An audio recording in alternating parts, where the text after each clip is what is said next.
Aneurysms and dissection. Aneurysms. The aneurysms are the permanent dilation of blood vessels or the heart. They can either be congenital or acquired.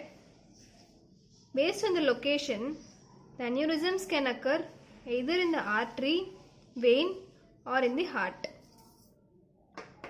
The different shapes of aneurysm. This is the normal blood vessel. This is the fusiform aneurysm. Fusiform aneurysm. This is saccular aneurysm, bulged only on one side. This is cylindrical aneurysm. And this is the dissecting aneurysm. And lastly, this is the false aneurysm, where there is rupture of the vessel wall and there is extravasation of blood. So this is false aneurysm. Based on the composition of the wall, aneurysm can be either a true aneurysm or a false aneurysm.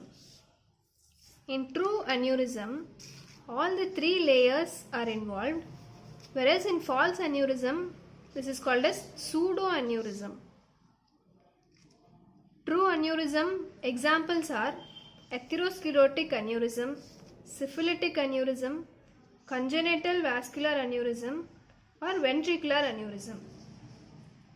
Pseudoaneurysm or false aneurysm can occur in traumatic rupture or perforating injury.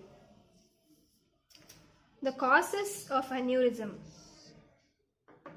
The causes include atherosclerotic aneurysm, syphilitic aneurysm, dissecting hematoma, mycotic aneurysm and berryaneurysm. Pathogenesis of aneurysms. First, there is inadequate connective tissue synthesis. So the TGF-beta is mutated, which is transforming growth factor beta gene is mutated. So there is defect in elastin and the collagen synthesis. This in turn causes decreased synthesis of connective tissue matrix. So the first pathogenesis is inadequate connective tissue synthesis. Examples for this condition include Marfan syndrome, in which there is defect in fibrillin protein. Next is Ehlers-Danlos syndrome, where there is type 3 collagen defect, and the vitamin C deficiency, that is scurvy. The second pathogenesis is when there is increased degradation of connective tissue. So this occurs when there is an increased level of matrix metalloproteases, which causes degradation of extracellular matrix. Example for such is atherosclerosis, in which there is loss of smooth muscles. Predisposing factors for aneurysms. They include atherosclerosis, which causes abdominal aortic aneurysm, hypertension, which most commonly causes aneurysm in the ascending aorta. Other predisposing factors are trauma, vasculitis, congenital defect, which causes berryaneurysms, tertiary syphilis and mycotic aneurysms. Let's see about the aortic dissection. So here there is blood-filled channel within the aortic wall. So this is called as aortic dissection. Etiology for this is more common in males of age 40 to 60 years or younger patients with connective tissue disorders like Marfan syndrome. Pathogenesis of aortic dissection. First is hypertension. Next is connective tissue defects like Marfan syndrome, Ehlers-Danlos syndrome, vitamin C defect and copper metabolic defects. The types of aortic dissection.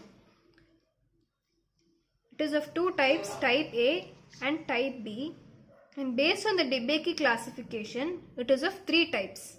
DeBakey 1 and 2 come under type A and the DeBakey classification 3 comes under type B. So in DeBakey 1, both the ascending and the descending aortas are involved, whereas in DeBakey type 2, only the ascending aorta is involved. And the DeBakey type 3 involves the entire part of descending aorta distal to the subclavian artery. Complications of aortic dissection. It can be massive hemorrhage. It can lead to cardiac tamponade or double-barreled aorta. Next, symptoms. The most common symptom is sudden onset of severe pain starting from the chest and then radiating to the back behind the two shoulders, and then the pain radiates downwards. And the cause of death is by the rupture of dissection or by the retrograde dissection. This is about the aneurysms and the aortic dissection. Thank you.